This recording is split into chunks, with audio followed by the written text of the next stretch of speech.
마음을 들여 하나님 앞에 예배 드리겠습니다.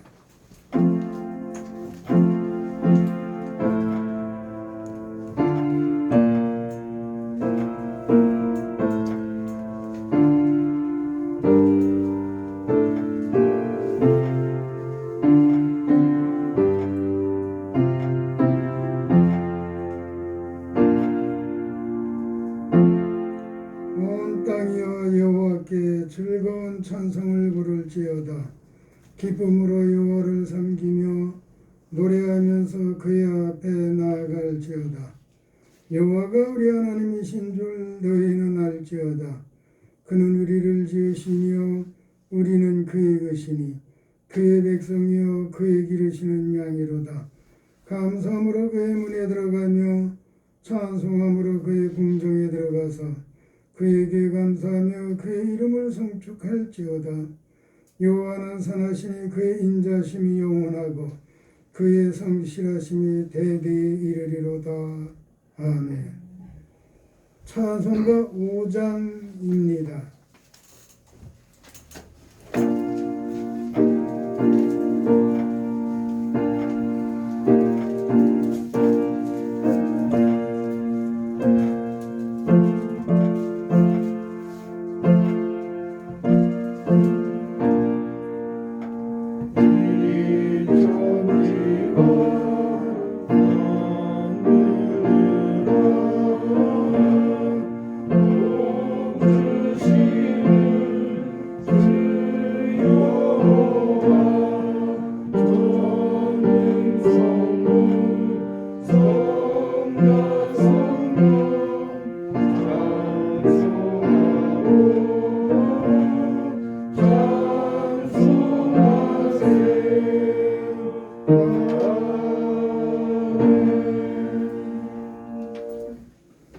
하나님 감사합니다.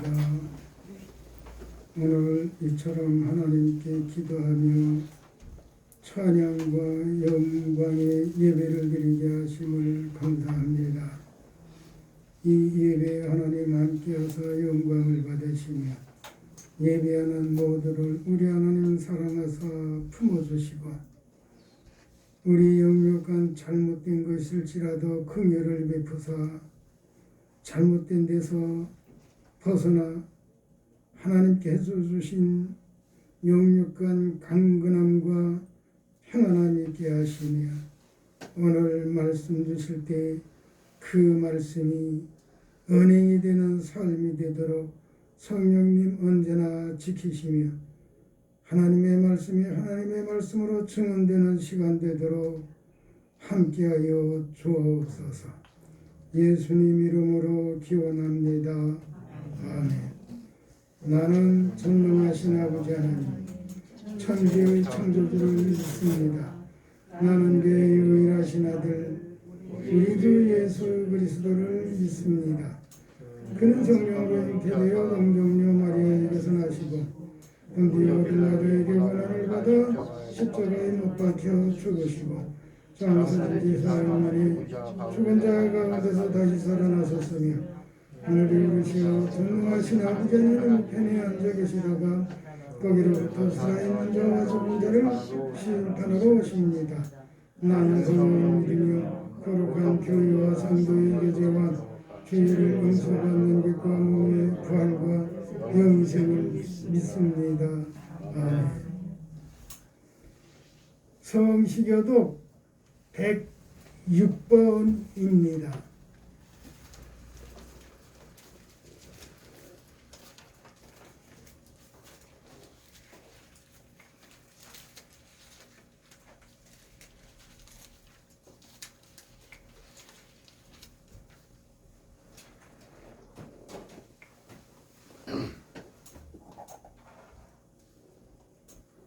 (106번이요) 감사절 두 번째입니다. 할렐루야. 우리 하나님을 찬양하는 일이 선하며 찬송하는 일이 아름답고 마땅하도다. 여호와께서 예루살렘을 세우시며 이스라엘의 흩어진 자들을 모으시며 상심한 자들을 고치시며 그들의 상처를 싸매시는도다. 그가 그들의 죄를 지시고 그들을 다 이름대로 부르시는도다. 우리 주는 위대하시며 능력이 많으시며 그의 지혜가 무궁하시도다. 여호와께서 겸손한 자들을 붙드시고 악인들은 땅에 엎드려뜨리시는도다. 감사함으로 여호와께 노래하며 수금으로 하나님께 찬양할지어다. 그가 구름으로 하늘을 덮으시며 땅을 위하여 비를 준비하시며 산의 품에 들어가게 하시며 들짐승과 우는 까마귀 새끼에게 먹을 것을 주시는도다. 기뻐하려니 사람이 억세다 하여 기뻐하지 아니하시고 여호와는 자기를 경외하는 자들과 그의 인자심을 바라는 자들 기뻐하시는도다. 아멘. 찬송가 593장입니다.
하나님 말씀 보게 되었습니다.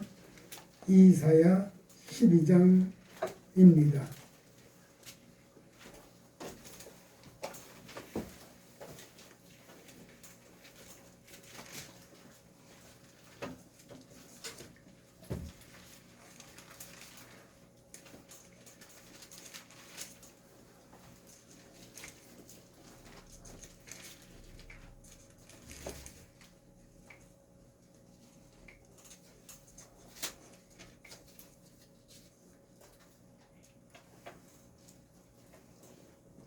이사야 12장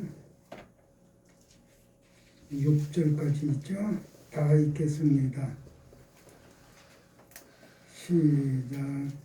그날에 내가 말하기를 여호와 주께서 전에는 내게 노하셨사오나 이제는 주의 진노가 돌아섰고 또 주께서 나를 알게 하시니 내가 주께 감사하겠나이다 할 것이니라. 보라, 하나님은 나의 구원이시라. 내가 신뢰하고 두려움이 없으리니 주 여호와는 나의 힘이시며 나의 노래시며 나의 구원이시니라. 그러므로 너희가 기쁨으로 구원의 우물들에서 물을 기르리로다.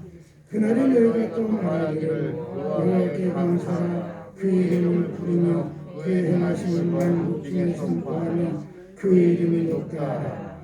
여호와를 찬송할 것은 극히 아름다운 일을 하셨으니 이를 온 땅에 알게 할지어다. 시온의 중이나 소리를 높여 부르라.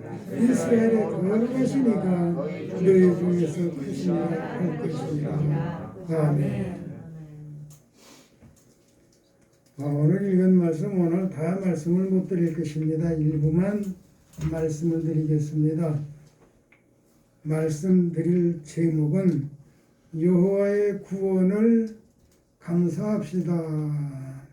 1절로 3절까지 말씀이고요. 4절로 6절까지 말씀은 여호와의 구원을 선포하라고 하는 말씀입니다. 1절에서 3절 말씀만 오늘 같이 말씀을 나누려고 합니다. 2절, 3절 중에 여호와의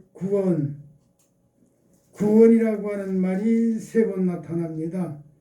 하나님은 나의 구원, 여호와는 나의 구원, 기쁨으로 구원의 우물들, 이렇게 해서 구원이라고 하는 말이 3번 나타납니다. 여기의 구원은 죄를 범한 자의 영혼 구원을 말하는 것이 아닙니다. 환난과 고난을 물리치시고 여호와께서 안위와 구원과 우물들의 복을 주시리라고 하는 말씀으로 사용된 말씀이 구원입니다. 그러니까 구원이라고 3번 말씀하셨는데 그 구원에 대한 내용이 여호와의 안위가 있고 구원하심이 있고 우물들에 대한 복이 있으리라고 하는 말씀입니다. 여호와께서 안위함을 주셔서 환난과 고난이 없어지게 되었으니 여호와께 감사 찬양을 드리라는 것입니다.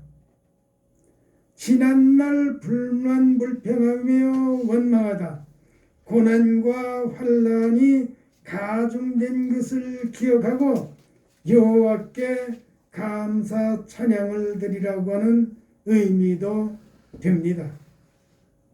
성도는 여호와의 안위와 여호와의 구원과 여호와께서 주실 우물의 복이 있는 것을 확신하고 늘 여호와를 찬양하며 여호와께 감사하는 삶을 살아야 할 것입니다.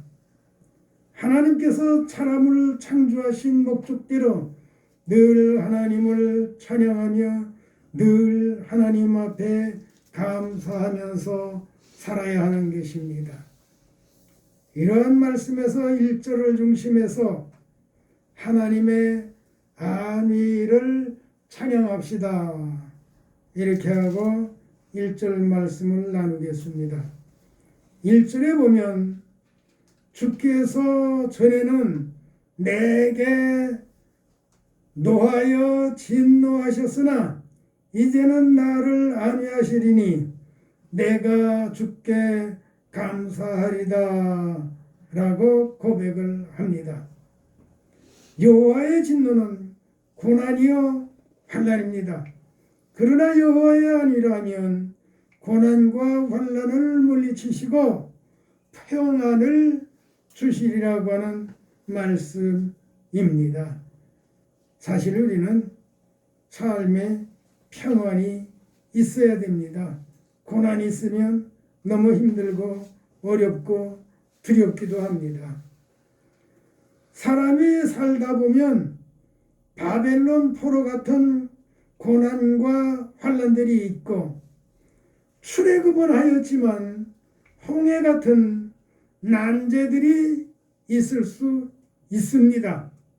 뿐만 아니라 질병도 전쟁도 흉년도 있을 수가 있습니다. 그러나 전능하신 여호와께서 안위하여 주시면 평안이 있으리라는 것입니다. 평안교회에서 예배드리니 하나님께서 주시는 평안이 있기를 바랍니다. 여호와의 안위로 평안함이 있을 때 여호와를 찬양하고 고난이나 환난의 때는 여호와의 안위로 평안이 있을 줄 믿고 여호와를 찬양해야 하는 것입니다. 또 하나 기억해야 할 것은 평안할 때 찬양하지 못하였다면 회개하면서 찬양해야 할 것입니다. 왜냐하면 찬양은 여호와의 안위 안에서 영육간 경건하게 믿음으로 사는 삶이기 때문입니다. 믿음으로 산다고 할 때 그의 삶은 찬양이 있어야 되는 거예요. 찬양이 떨어지면 불만과 불평이 생깁니다. 감사가 없어집니다.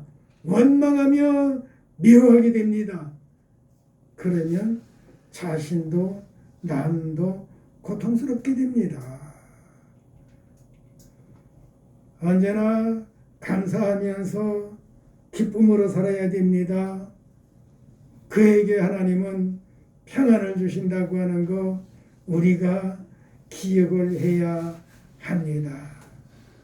하나님께서는 평안을 주시기를 기다리고 계시지만 하나님께서는 우리를 안위해 주시기를 기다리고 계시지만 안위를 받을 수 있도록 우리가 찬양 생활을 못하고 있다고 하는 것, 이거 되돌아봐야 돼요. 하나님의 사랑과 은혜로 산다고 할 때 하나님을 찬양하지 않을 수가 없는 거예요. 믿는 사람에게 있어서 반드시 해야 될 것은 찬양입니다. 찬양하면서 사는 그를 하나님은 안위해 주신다는 거예요. 하나님께서 안위해 주실 때 삶에 평안함이 있고 강건함이 있게 되는 것입니다. 왜냐하면 사람을 창조하신 목적이 하나님을 찬양하도록 창조하셨기 때문에 그런 거예요. 때때로 말씀드리기도 하지만 이사야 만세 20일 이 백성은 내가 나를 위하여 지었나니 어떻게 하려고? 여호와를 찬양하게 하려고 지으셨다고 했어요. 사람을 세상에 내신 목적이 하나님을 찬양하게 하시는 데 있다는 거예요. 바로 그 하나님의 뜻을 따라서 찬양하면서 살면 하나님께서 안위해 주신다고 하는 것입니다. 하나님의 안위는 강건함이에요. 하나님의 안위는 평안함이에요. 하나님의 안위는 기뻐하면서 살 수 있게 되는 거예요. 찬양이 없으면 불만 불평이 있다니까요. 원망이 있게 된다니까요. 내 입에서 찬양이 떨어지면 나도 모르게 내 입이 거칠어져요. 내 입이 사나워진다고요. 내 마음과 입은 찬양으로 정화되는 거예요. 온갖 것이 다 들리고 보이기 때문에 찬양으로 내 눈을, 마음을, 생각을 정화시키지 아니하면 이게 내 눈이 생각 생각에 마음이 사나워져요. 가시돋친 마음이 되게 된다고요. 그래서 분이 혈기가 나오게 돼요. 언제나 내 입에서는 축복이 되어야 되는데 축복이 안 되기도 해요. 찬송이 떨어지면 그렇게 되는 거예요. 그래서 우리는 항상 찬송함으로 살아야 돼요.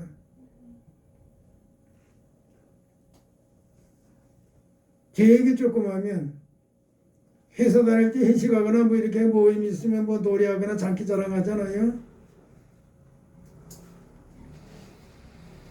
가요든지 유행가든지 무슨 얘기든지 난 그런 데 관심이 없어서 꼭 하면 찬송가 아니면 그렇지 않으면 계명으로 부르든가 그렇지 않으면 영어로 하든가 그랬어요. 근데 지금은 영어도 모르지만 영어 듣는데도 문제가 있어서 안 하다 보니까 부르던 것도 이제 다 잊어버렸어요. 그래서 몰라요. 영어를 안 사용하다 보니까 조금 알아가던 것도 다 잊어버리고 아무것도 몰라요. 오히려 잘 됐다. 잘 됐다. 보기 좋고 부르기 좋고 누구나 알아들을 수 있는 거 한글 찬송 얼마나 좋으냐. 영어 찬송 꺼내본 지는 너무 오래됐어요. 찬송가 부르면서 삽시다. 그래야 내가 보고 듣고 내 마음에 쌓인 것들이 정화가 돼요. 마음이 정화되지 아니하면 나도 모르게 손발이 거칠어지고 내 입이 거칠어진다니까요. 이 입은 찬양하라고 만드신 입인데 입이 욕이 되면 돼요? 입이 저주가 되면 돼요? 입이 원망이 되면 되나요? 안 되는 거예요. 입도 마음도 귀도 코도 정화시키는 건 찬송이에요. 찬송을 불러서 자꾸 내 몸의 기능들을 정화시켜야 돼요. 그리고 2절을 중심에서는요. 하나님의 구원을 찬양합시다. 2절에 보면 보라 하나님은 구원의 하나님이시다 이렇게 말씀하고 있어요. 보라 하나님은 나의 구원이시라. 2절에서 하나님은 나의 구원이시라고 한 말씀은 고난과 환난을 제하시고 아니하사 평안하게 하신다고 하는 찬양이요 감사입니다. 사람이 고난이나 환난으로 살 수망이 없어졌을지라도 하나님께서 힘이 되어 주시면 두려움이 변하여 찬양이 됩니다.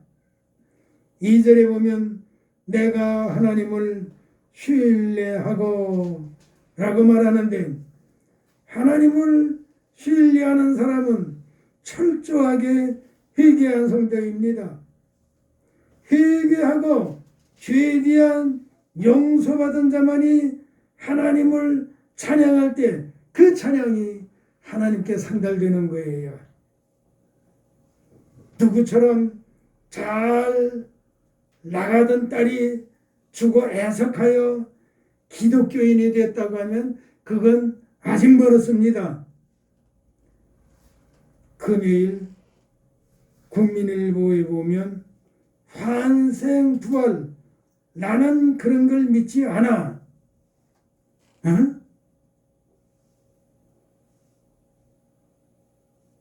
환생이라고 하는 말을 기자가 대담하는 중에 부활이라고 하는 말도 첨부했나? 기자가 이거 실수한 거 아니야? 그리고 다시 계속 봤어요 신문을. 참 환생 부활 나는 그런 걸 믿지 않아. 기독교인이 겉으로만 받아들이는 것이지 그 부분에 관해서 사실 라싱이야 이랬더라고요. 화가 벌컥 나가지고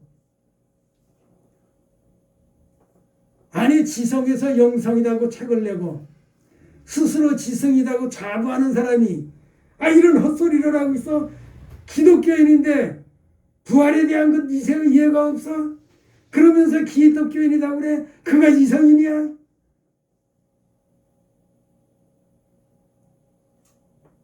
이러면 안 돼요. 그래서 하도 그냥 열불나서 이 사람이 썼던 책 어디 있어? 지성으로 영성이라고 하는 책 어디 있어? 이거 불태워버리든지 쓰레기통에 갖다 버려야 되겠다 그러고 여기저기를 찾았어요. 책꽂이 다 찾아도 없어요. 어디가 있는지. 누가 가져갔는지 누구 줬는지 모르겠어요.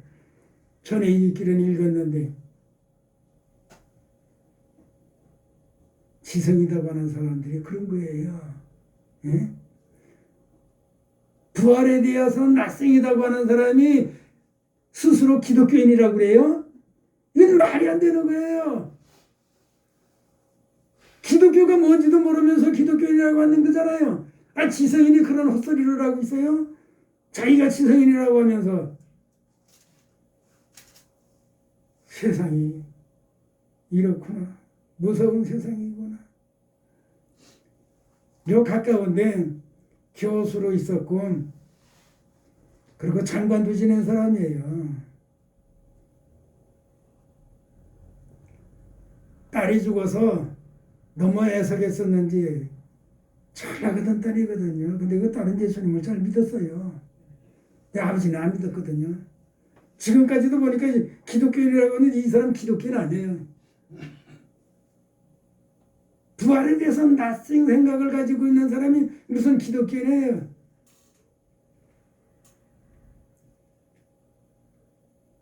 그 딸이 죽으니까 너무 애절했었나 보죠. 그래서 안타까워하다가 교회 나가기 시작은 했는데 아직 이런 소리를 하고 있거든요. 지금 이런 소리를 하고 있어요. 그래서 그 김 기자가 이게 잘못 썼는지 알고 몇 번을 봤어요. 몇 번씩 보지를 않거든요. 그렇게 신문 같은 건. 보고 또 보고 보고 또 보고 그래서 이 기자가 이거 실수한 게 아닌가 그러고 그게 아니더라고요. 마지막에 결론처럼 낯생이다 그랬더라고요. 우리 한국교회 교인이라고 하는 사람들이 이렇구나.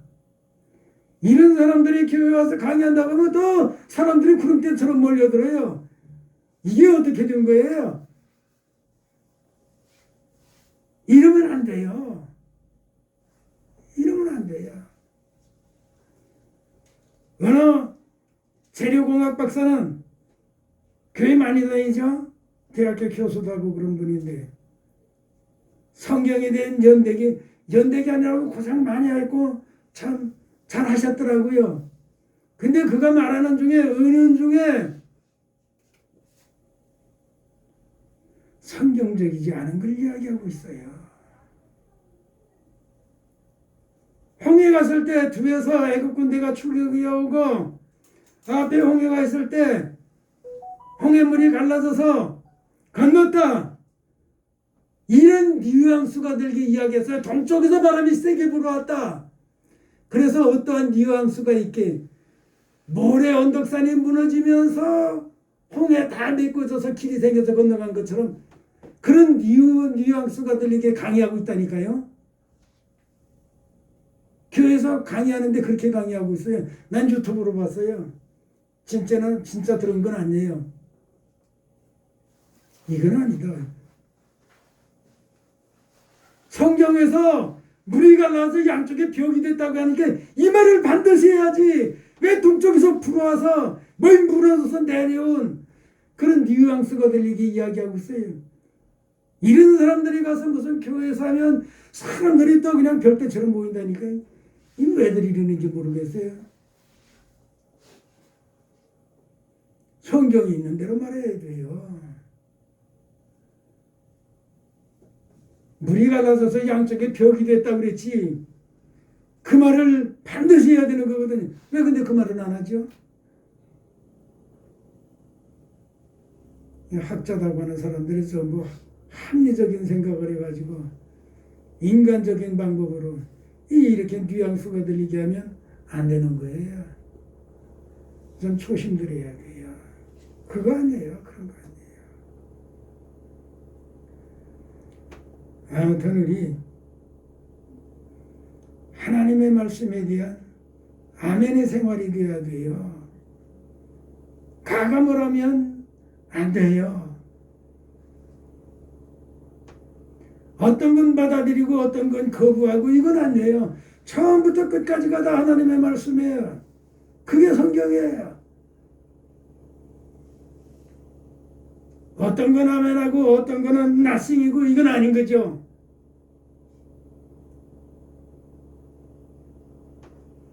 하나님의 말씀은 처음부터 끝까지가 다 아멘이어야 합니다.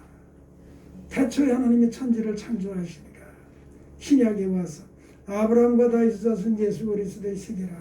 그리고 끝에 가서 주 예수의 은혜가 모든 자들에게 있을지어다. 그 가운데 것 전부 다 포함해서 하나님의 말씀은 처음부터 끝까지가 다 아멘이 되어야 돼요.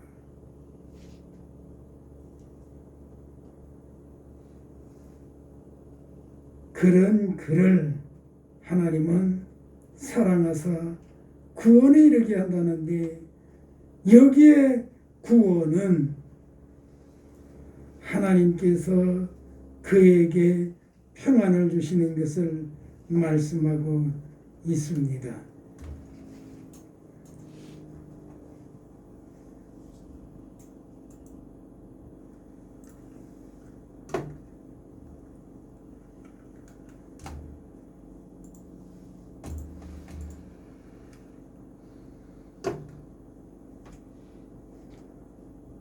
죄송합니다. 공백 시간이 있어서 어제 이것을 워드 하다가 업데이트하라고 뜨는 거를 시간이 바빠서 지웠더니 지금 거기 다시 또 떠서 화면을 가려워놔서 지웠어요. 그러느라고 조금 공백 시간이 있었습니다. 죄송합니다. 3절을 중심해서요. 하나님에 의한 구원의 의문들이라고 하고 말씀을 드리겠습니다. 3절 말씀에 보면 너희가 기쁨으로 구원의 우물들에서 물을 기르리라고 하였습니다. 우물이 있다고 하는 말은 평안하게 살 길이 풍성하게 열렸다고 하는 말입니다. 그러나 우물이 없다고 하게 된다면 사방으로 죽음이 쌓였다는 말과 같이 될 것입니다. 하지만 우물이 하나가 아니고 우물들이라고 하였으니 평안하게 살 길이 사방으로 열렸다고 하는 말입니다. 하나님께서 복을 주시되 우물에 복을 주셔서 사방으로 살 길이 활짝 트여 복되게 살게 될 것을 말씀을 하고 있습니다. 하나님께서 주시는 은혜의 복을 우물들이라고 하는 말로 표현한 배경은 아마 바위가 터져 물이 쏟아져 나와 온 이스라엘 백성이 먹은 것을 배경으로 했을 것입니다. 그 배경적인 말씀이 출애굽기 17장 6절 7절 민수기 20장 10절 말씀일 것입니다. 하나님을 지성으로 이해하려고 하면 안 됩니다. 지성은 지각직관, 오송이라고 할 수 있는데 사람이 발전시킨 학문으로 하나님의 능력을 헤아리려고 하면 안 됩니다. 사람이 세계 언어와 학문을 다 통달한다고 해도 전능할 수가 없는 것입니다. 하나님은 원천적으로 전능하신 분이에요. 그런데 사람이 교만스럽게 사람의 지식이라고 하는 것으로 하나님을 헤아려요. 그렇게 헤아려지는 하나님이면 그게 하나님입니까? 난 하나님이랑 무슨 차이가 있어요? 사람이 세상의 학문으로 지성으로는 하나님을 헤아릴 수가 없어요. 그런 하나님을 믿으니까 낯성이라고 하죠. 우린 그런 하나님으로 믿으면 안 돼요. 전능하신 하나님으로 믿어야 돼요. 인류 역사 이래로 이후로도 전능하신 사람은 있을 수가 없어요. 왜요? 전능하신 분은 하나님이거든요. 전능한 분이 또 있으면 하나님하고 전능한 또 하고 또 세력 다툼이 되게요. 이건 안 돼요. 전능하신 분은 하나님이에요. 또 없는 거예요. 그러기에 사람은 가지던 것하고 상관없이 머리던 것하고 상관없이 겸손하게 아멘 주 예수여 받으시옵소서. 나를 위해 십자가 지신 주님 받으시옵소서. 예수님을 보내주신 하나님 독생자 예수 그리스도의 보혈을 보시고 나를 받아 주시옵소서. 그리고 하나님 나에게 우물의 복을 주시옵소서. 이렇게 겸손하고 간절함이 있어야 돼요. 하나님을 찾는 사람에게 어떻게 겸손하게 찾는 사람에게 아멘으로 찾는 사람에게 하나님은 그에게 우물이 되어 주십니다. 우물이 되어 주시도 우물이 하나님 우물들이라고 했다니까요. 그래서 아까 뭐라고 그랬죠? 사방으로 어느 곳으로 향하든지 막힘이 없는 인생, 형통하게 사는 인생, 복받게 사는 인생, 강건하게 사는 인생, 평안하게 사는 인생, 하나님의 우물에 의한 복으로 사는 인생, 그가 되어야 돼요. 하나님은 복을 우물이라고 하는 말로 예배해 놓으셨어요. 우물이 하나가 돼요. 우물들이라고 했어요. 내가 어느 곳으로 가든지 우물이 있는 인생이 돼야죠.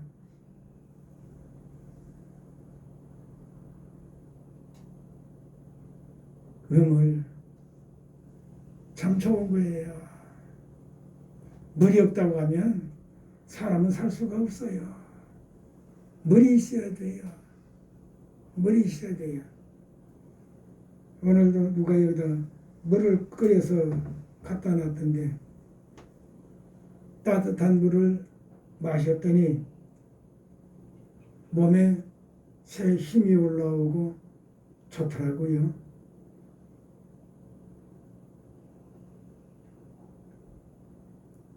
물이 있어야 돼요.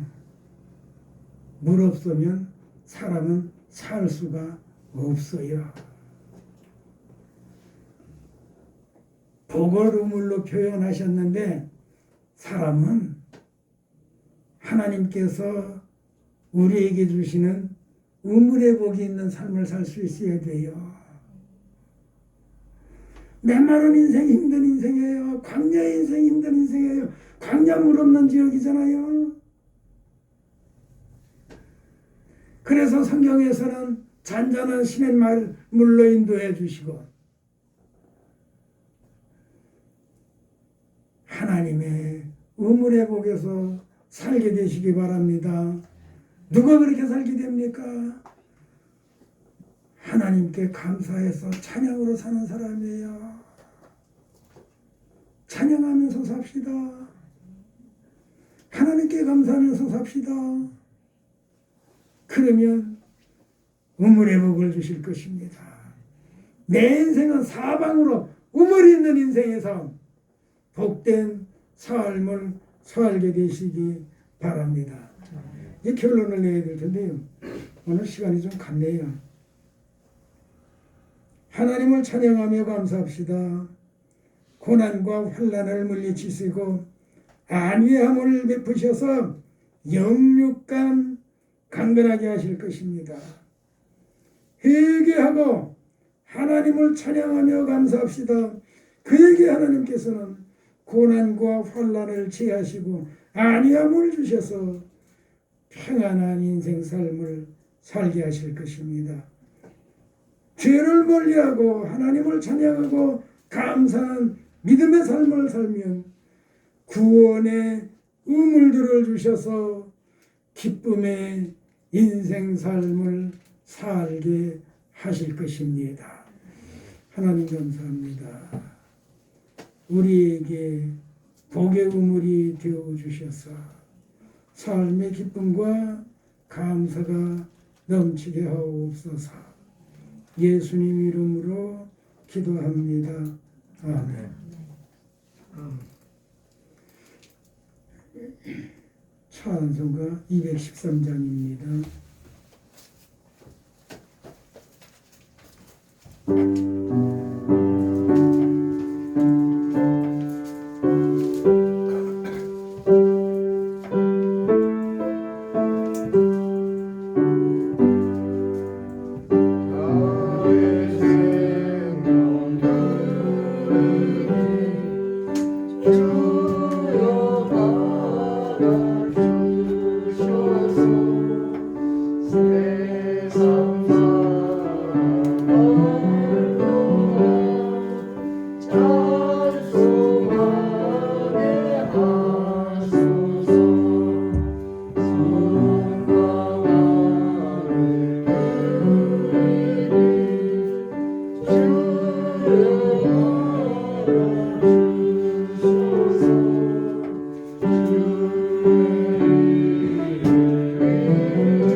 하나님 앞에 예물 드렸습니다. 허주역 김은숙 장로님을 가서 감사 예물 무기며 또 양동식 성도님 11조 예물 방한용 방태식 박원파 방준혁 11조 예물 한혜순 기자님 11조 예물 박재정.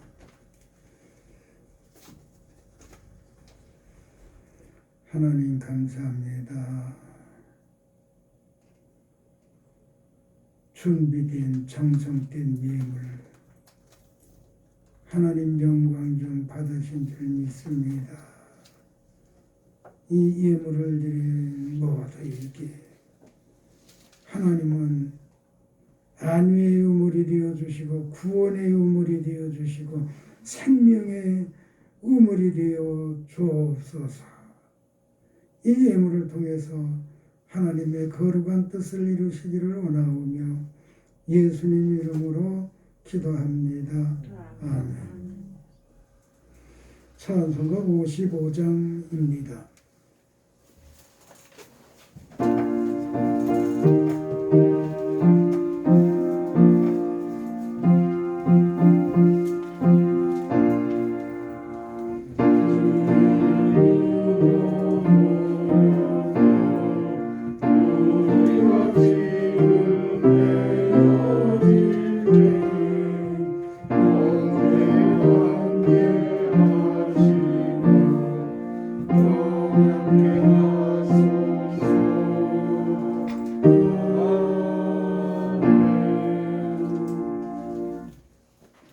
우리 구주 예수 그리스도의 은혜와 우리를 사랑하사 구원의 우물로 안위의 우물로 복된 우물로 예비하신 우리 아버지 하나님의 그 우리를 향한 지극하신 사랑하심과 성령님 우리와 함께 하시며 하나님의 뜻에 합한 찬양과 감사의 삶을 살도록 인도하심이 오늘 여기 함께한 모두의 이제로부터 영원토록 함께 있어 제이다. 아멘.